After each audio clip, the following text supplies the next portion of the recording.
Shalom, meus irmãos, mais uma vez trazendo para vocês uma breve reflexão e também um estudo muito breve, muito sintético do livro do profeta Amós. Isso mesmo, profeta Amós.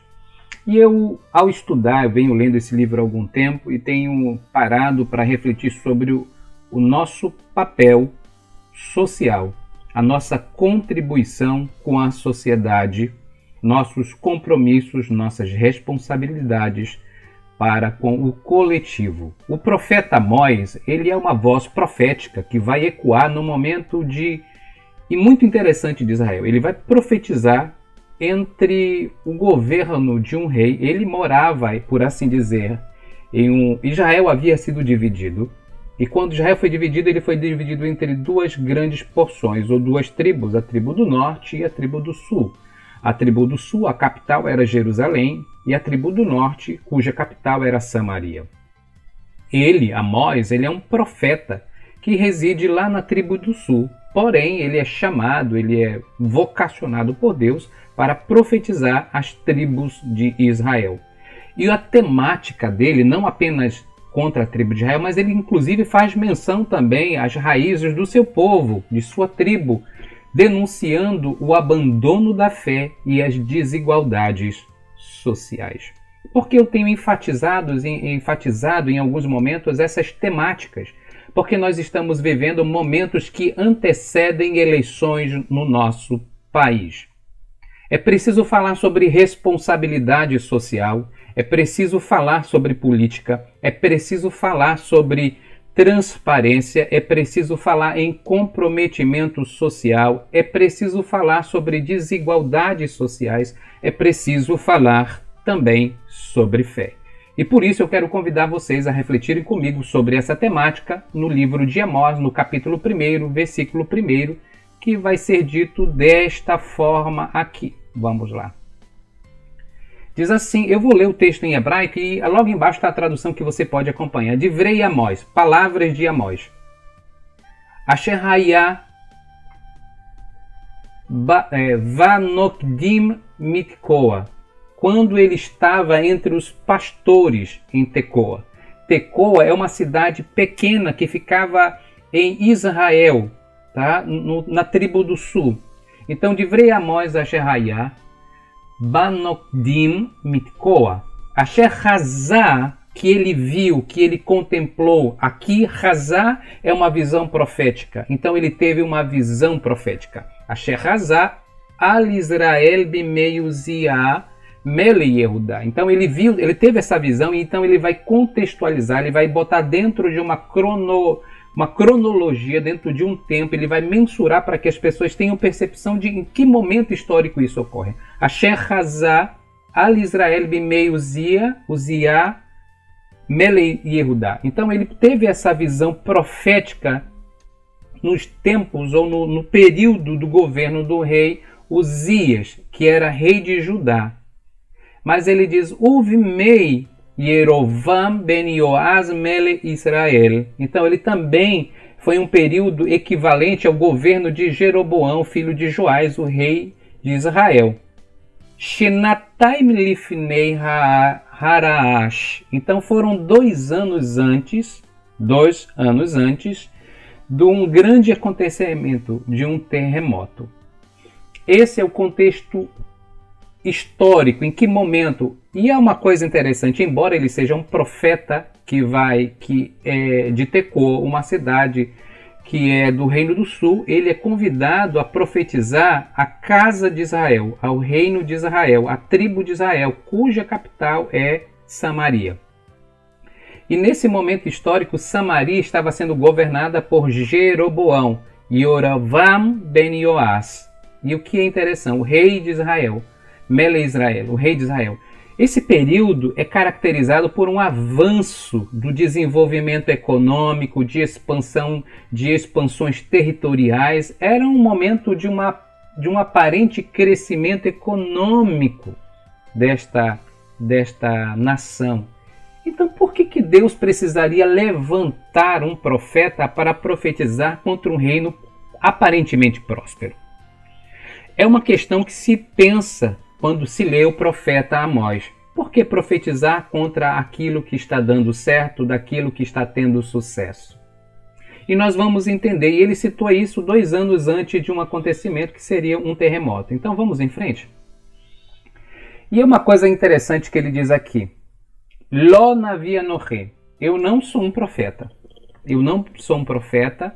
Quando ele diz que ele não é um profeta, ele está dizendo que ele não era alguém que havia sido preparado, estudado, se qualificado para o exercício da profecia. E você vai dizer, então, haviam escolas de profetas? Sim. Haviam escolas de profeta, casas de profeta em Gilgal, e em Betel, na época de Samuel, e depois se estende até a época de Elias e Eliseu. Ele diz, Veló navi anochi, Ló navi anochi. Ló é não, navi é profeta, anochi é o pronome pessoal eu. Eu não sou profeta. Ele se percebia como um homem simples. Ele não se via como um profeta, como um escolhido, como alguém diferente, como alguém superior. Não que o profeta fosse superior, mas ele não se percebia com essa grandeza de missão, de projeto de vida, de ambição de vida. Veló ben navi anochi. Eu também não estudei para ser profeta. Ele diz, Veló ben navi. Venavid, aqui quer dizer eu não sou discípulo, eu não sou um filho de profeta. A expressão filho aqui tem o contexto de aluno, de discípulo, de aprendiz de profeta. Ele não era profeta e muito menos um aprendiz de profeta. Por que ele fala sobre isso? Porque com Samuel se desenvolve uma nova metodologia de formação de homens que eram vocacionados por Deus quando tinham visões. Por exemplo, por que isso surgiu? Porque quando Samuel teve a visão de Deus, ele era tão inexperiente que ele se levantou e foi lá com o sumo sacerdote perguntando, vem cá, você me chamou? E na verdade era o próprio Deus que falava com ele. Então quando isso ocorre na vida dele, Samuel decide então orientar pessoas vocacionadas para o exercício de seu chamamento, de seu chamado profético. Então ele forma, segundo o seu entendimento, aquilo que um profeta vocacionado precisava saber e conhecer a respeito de Deus, da política, da vida social, da vida com Deus, para que exercesse o seu ministério com a bênção divina. Então ele diz, Veló navi anochi, Veló venavi anochi. Eu não sou profeta, eu não sou filho de profeta, que Voker anochi. Interessante que a palavra Voker é também a forma como se escreve a palavra Boker, dia, de onde vem quando existe a Vokeret, Bikoret, melhor dizendo, é a expressão que fala quando a gente tem a percepção, quando a gente tem o entendimento, quando a gente racionaliza algo, quando a gente compreende após uma reflexão, quando algo é esclarecido à mente. Que Voker anochi. É interessante que a palavra voker aqui tem o sentido de que ele era um pastor, aquele que madruga, aquele que quando as coisas estão obscuras e começam a surgir os primeiros raios de sol, ele é aquele que se levanta cedo para trabalhar com o sono, com ovelhas. Então, que voker anochi, ele diz, na verdade, eu sou apenas alguém que levanta cedo para trabalhar. O volet shikdim. Shikdim aqui são os figos ou sicômoros, são aquelas que são chamadas de figueiras bravas, né? São mais, como é que eu vou dizer para vocês, mas não são aquelas comuns do dia a dia, são figueiras que foram se desenvolvendo, que digamos assim, eram aquelas figueiras mais adequadas ao regionalismo de uma cidade seca, de uma cidade com desafios de abastecimento de água, enfim, eram mais robustas, mais resistentes, né? No sentido mais comum, eram chamadas de figueiras bravas por conta disso. Que voker anochi, o volesh shikdim. Então, na verdade, eu sou alguém que levanta cedo para trabalhar, eu sou um pastor. Na verdade, eu colho figos. Aí você me diz assim, e o que isso tem a ver com a lição de hoje? Aí eu vou voltar aqui à palavra Amós, profeta Amós. Ele diz, mas eu não sou profeta, e por que ele é chamado de profeta?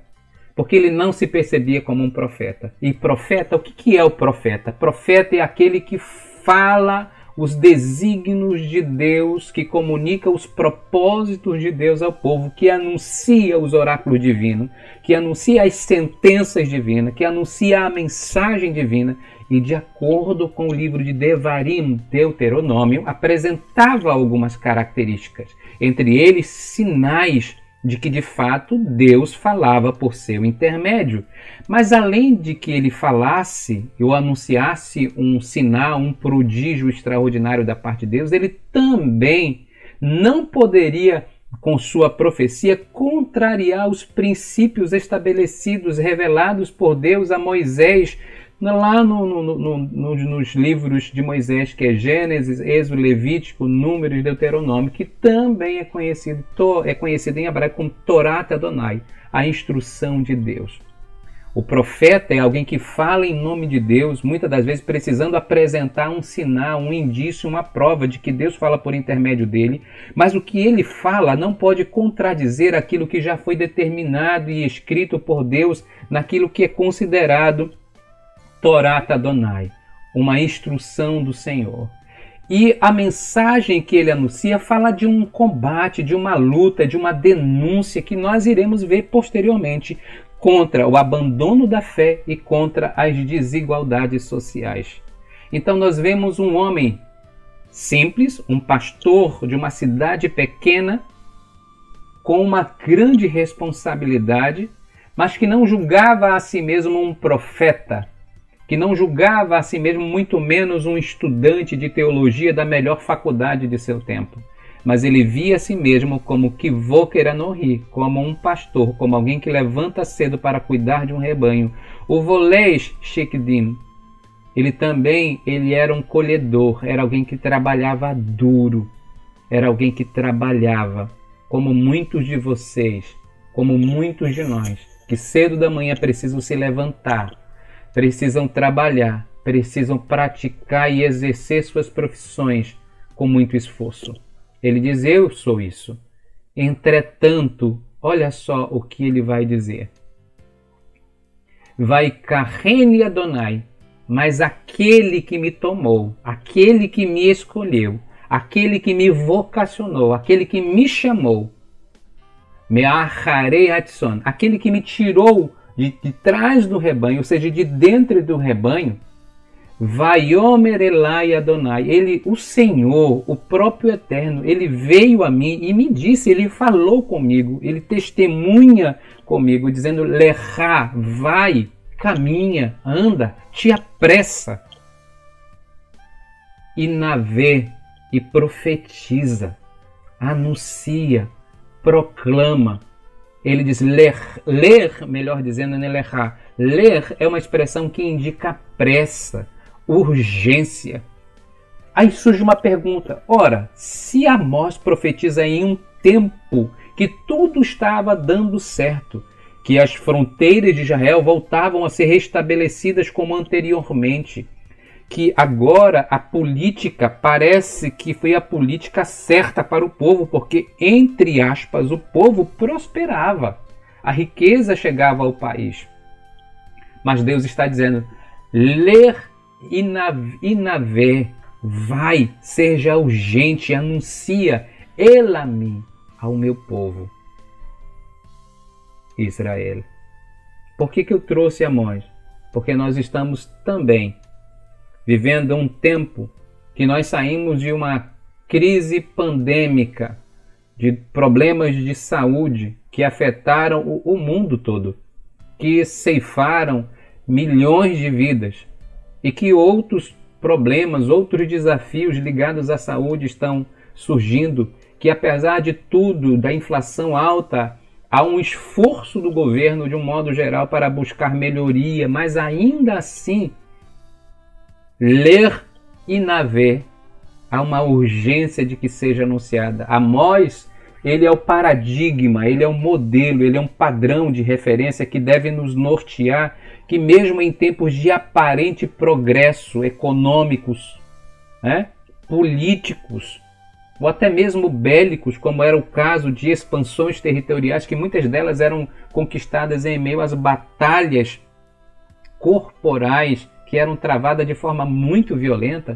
Mas Deus estava dizendo para esse homem chamado Amós: ler e navé, vai, anuncia, tem pressa, anuncia ao meu povo. É preciso que se ergam vozes impolutas em nossa geração. É preciso que seja anunciado a mensagem de Deus. Talvez muitos de nós estejamos nos percebendo como Amós, dizendo: eu não sou profeta. Talvez dizendo: eu não estudei para ser um profeta. Eu sou um trabalhador que levanto cedo todas as manhãs para levar o rebanho, no caso aqui de Amós, para conduzir o rebanho logo cedo, para, ainda assim, quando terminava a minha atividade de pastor, eu colhia figos. Era um trabalhador polivalente, que se adapta a um mercado exigente, que precisa, com muito esforço, com muita luta. Mas Deus está dizendo: ler e navé, tem pressa, tem urgência em anunciar, em proclamar, em dizer ela a mim, ao meu povo. É necessário que se ergam vozes como a de Amós em nossa geração.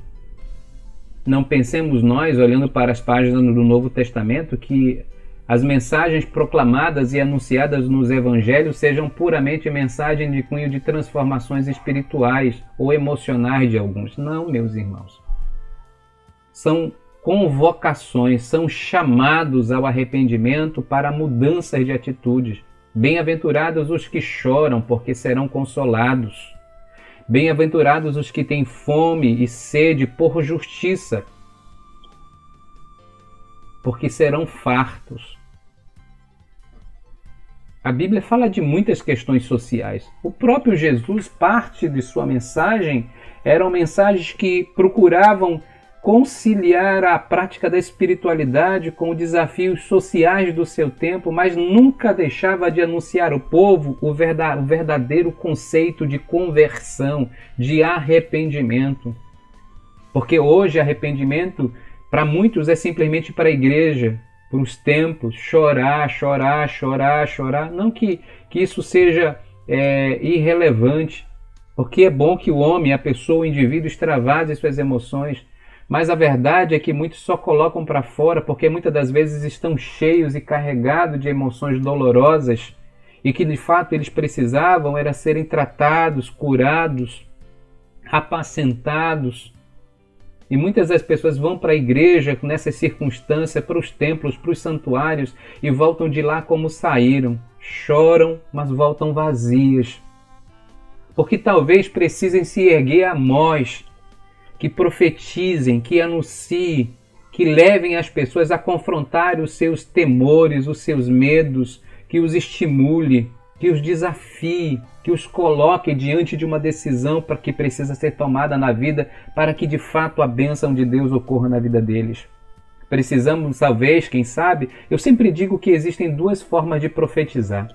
A forma do João Batista, dura, né? Seca, sem muito rodeio, sem muitas frases polidas, mas dizendo: arrependei-vos. Outros, entretanto, talvez tenham o jeito de Natã, aquele que era o conselheiro do rei Davi, quando ele peca. Então Natã, de uma forma polida, conta uma história e faz a aplicação daquela história na vida de Davi para confrontá-lo com seus pecados. A grande verdade, quer seja da forma João Batista ou da forma de Natã, ainda assim faz-se necessário dizer ao povo que é necessário o arrependimento. Por isso eu não vou falar muito sobre quais circunstâncias, detalhá-las, como em quais circunstâncias Amós precisou anunciar sua mensagem. Mas ele precisou entender que mesmo ele não sendo um profeta, mesmo ele não tendo estudado para ser um teólogo, um profeta naquele tempo, Deus o chamou, o escolheu.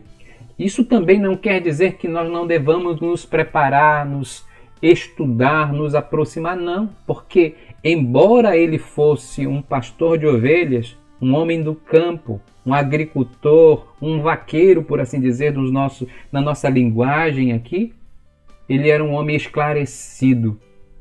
Ele era um homem que percebia a sociedade do seu tempo com sabedoria, com entendimento, como nós iremos ver na próxima aula. Por isso, querido, eu quero que você pense nisso, porque tem uma coisa interessante. Bem aqui, eu vou voltar bem aqui. Divrei amos. A palavra amos vem de um verbo que significa carregar, colocar carga sobre. Amos é aquele que carrega a carga. Ou seja, aquele que faz, que entrega, que põe sobre algo.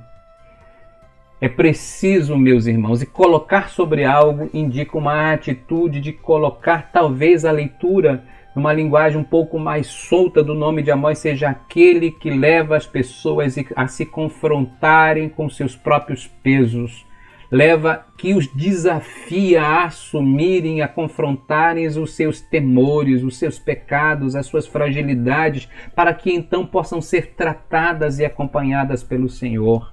Talvez o que precisemos hoje sejam de homens como Amós, confrontadores, anunciadores, mais do que bajuladores, mais do que pessoas que vivem se cercando em torno daqueles que têm o poder econômico, porque achando que com isso estarão garantidos em tempos de adversidade.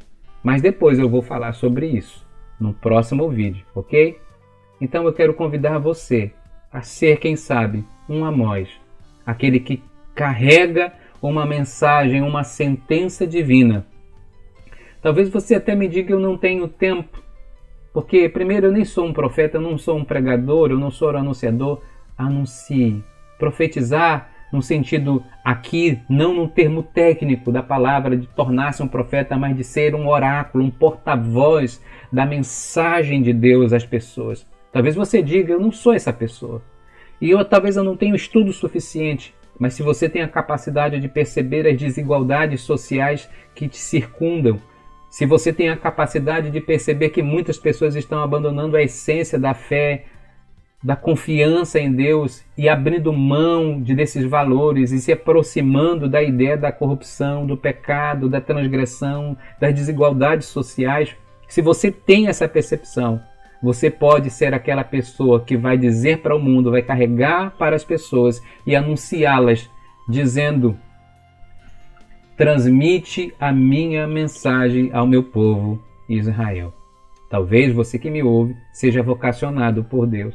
Talvez tenha se calado por medo, por receio, talvez por querer se enquadrar-se socialmente, ministerialmente, para ser aceito dentro da sua comunidade de fé.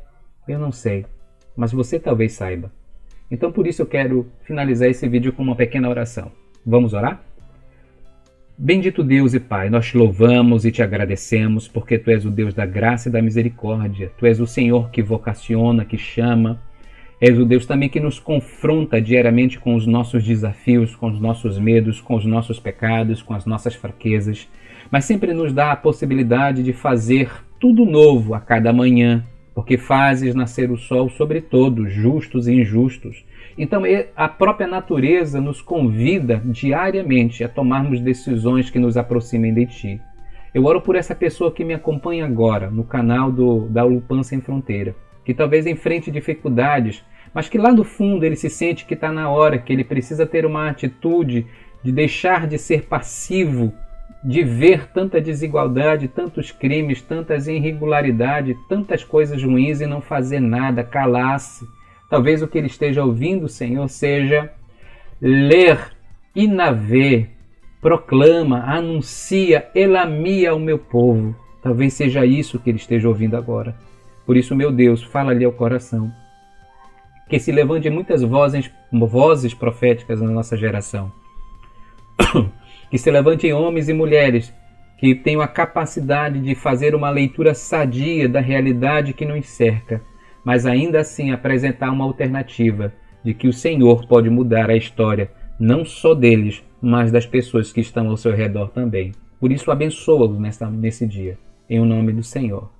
E eu finalizo o meu vídeo dizendo para você que a UPAN Sem Fronteira tem o seu canal no Instagram. Você pode nos seguir, @uipan sem fronteira, conforme está aqui. E você pode mandar sua mensagem de texto aqui no nosso WhatsApp, conforme está aqui no nosso vídeo. Se você acha que esse vídeo fez significado para você e te abençoou, compartilhe ao máximo de pessoas com os quais você puder fazer isso. Abençoe-as também.